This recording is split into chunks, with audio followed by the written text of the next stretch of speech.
Ses amis de cinéma, il les compte sur les doigts d'une main, proche du réalisateur Alain Resnais, qui lui a sans doute offert ses plus beaux rôles, ou d'Étienne Châtilliez, pour qui il a été le père de l'insupportable trentenaire Tanguy. André Dussolier a toujours su, dans sa longue carrière, s'appuyer sur des partenaires importants pour trouver les meilleurs projets.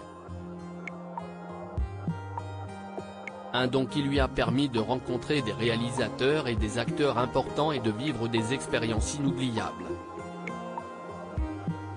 L'une d'entre elles l'a d'ailleurs particulièrement marqué. En 1995, il se retrouve au théâtre avec la comédienne Nicole Garcia pour Scène de la vie conjugale, une pièce inoubliable selon ses confidences au magazine Point de vue.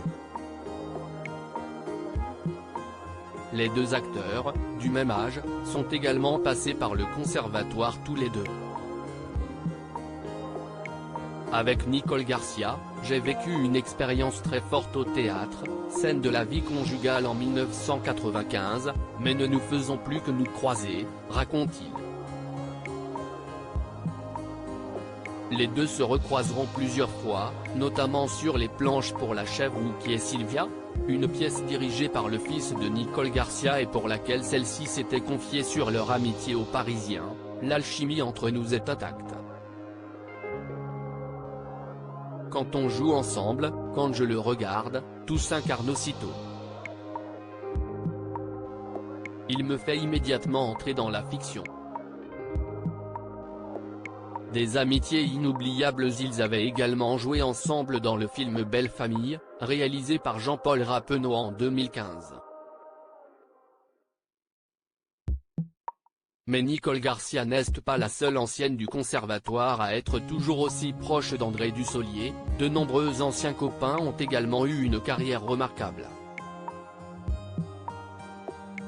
Au conservatoire, j'ai rencontré Jean-François Balme, Nathalie Baye, Francis Perrin. Et il y avait aussi Jacques Villeray. Jean Becker nous a réunis sur 3 films, Les Enfants du Marais, 1999, Un crime au paradis, 2001, et Effroyable jardin, 2003. Les amitiés de cinéma sont particulières, chacun a sa destinée, explique-t-il au magazine avec philosophie.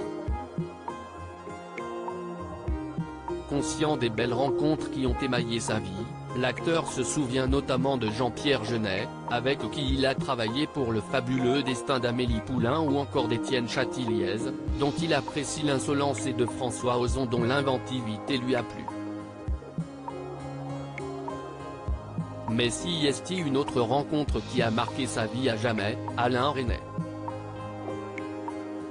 Je l'ai connu sur le tournage de La vie est un roman, en 1983. C'était un homme à l'image de son œuvre, très curieux, capable de sortir des auteurs du placard.